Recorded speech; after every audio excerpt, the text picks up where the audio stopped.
बारस का मतलब है 12वां दिन। यहाँ पर कोई ट्रांजिशन कंप्लीट होता है, जैसे बर्थ पे एक बेबी का नामकरण होता है या डेथ पे एक आत्मा को मुक्ति दी जाती है।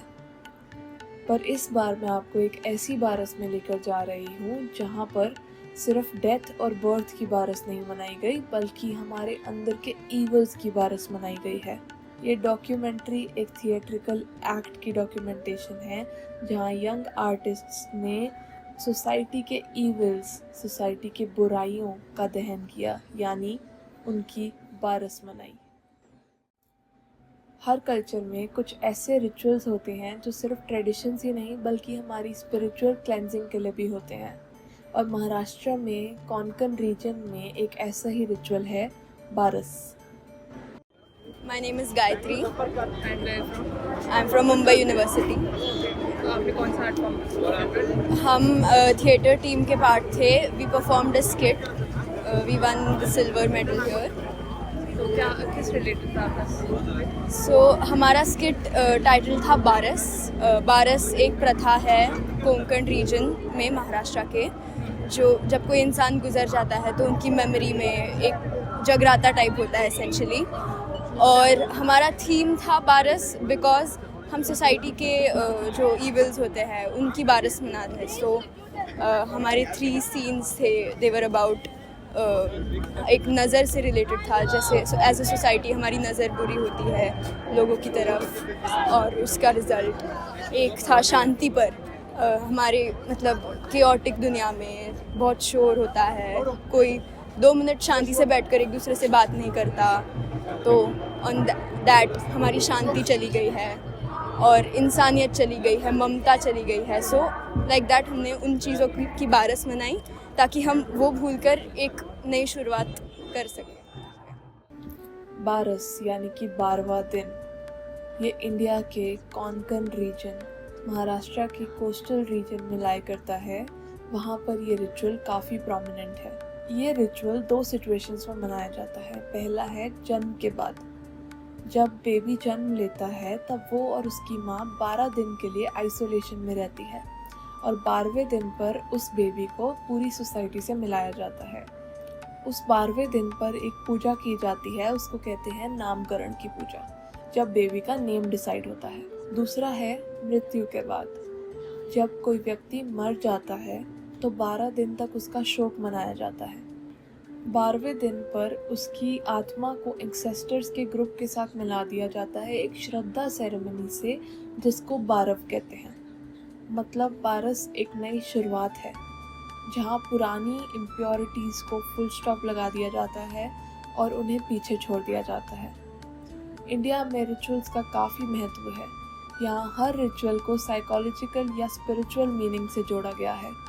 कई इंडियन कम्युनिटीज़ ये मानती हैं कि 12 एक सिंबल है नई शुरुआत का या कंप्लीशन का, और बारस भी इसी फिलॉसफी पर बेस्ड है. इवन ट्राइबल कम्युनिटीज़ जैसे वर्ली के लोग भी अपने टाइगर गॉड वाघोबा का बारस के दिन वर्शिप करते हैं ताकि उनका गांव, पेड़ पौधों और जानवर सेफ रहे.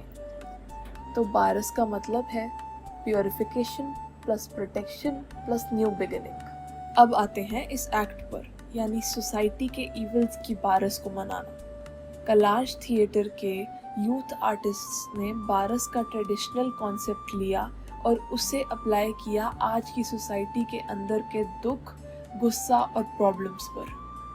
उन्होंने कुछ ऐसे इविल्स उठाए अपनी सोसाइटी में से जिनको डिस्ट्रॉय करना काफ़ी इम्पोर्टेंट है, जैसे कि नज़र, अशांति और इंसानियत की कमी. नज़र, लोग एक दूसरे को सिर्फ जज करते हैं, वो समझते नहीं हैं. वो पीछे मुड़कर ये नहीं देखते कि वो व्यक्ति ऐसा क्यों कर रहा है जैसा वो कर रहा है. अशांति, आजकल 2 लोग एक दूसरे से शांति से बात तक नहीं कर सकते. हर कहीं गुस्सा, ईगो सामने आ ही जाता है.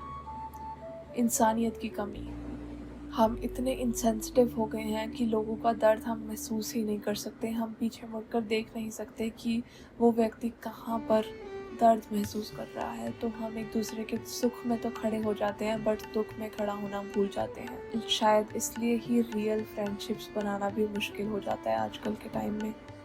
उन्होंने इन इविल्स का सिंबॉलिक दहन किया, जैसे उन्होंने बारस का नाम दिया।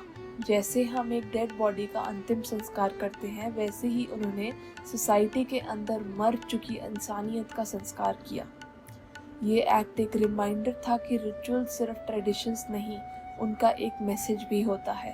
ये एक्ट एक रिमाइंडर है कि जो रिचुअल्स हमारी पुरानी सदियों से चलते आ रहे हैं वो सिर्फ ट्रेडिशंस ही नहीं बल्कि एक मैसेज है हमारे आने वाले कल को लेकर। जो इतने इविल्स बढ़ते जा रहे हैं उनको ख़त्म करने के लिए ये बारस की प्रथा काम में आई।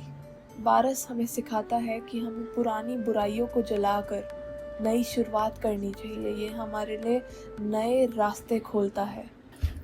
ये डॉक्यूमेंट्री किसी एक्ट की मार्केटिंग नहीं है, ये एक ज़रूरी रिफ्लेक्शन है to grow in life, to destroy the evils in our minds, to destroy the evil in our heart. बारस की प्रथा तभी कामयाब हो पाएगी जब हम अपने अंदर के इविल्स को डिस्ट्रॉय करेंगे। तो आज आप क्या छोड़ना चाहोगे?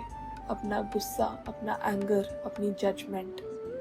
तो उनकी बारस मनाते हुए एक नए जीवन की शुरुआत करो। बारस जो एक पुराना रिचुअल है वो हमें आज के टाइम में क्या सिखाता है ये इस एक्ट के थ्रू हमने देखा। एंड हमें इसे अपनी लाइफ में भी अप्लाई करना चाहिए।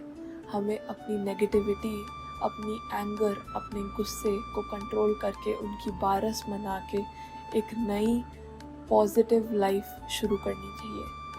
हर रोज़ हमें अपने अंदर की किसी ऐसी छोटी नेगेटिव फीलिंग की बारस मनानी चाहिए जिससे हम एक बेटर इंसान बन सकते हैं।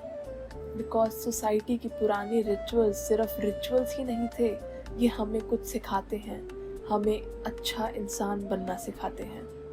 Thank you and I hope you liked this video.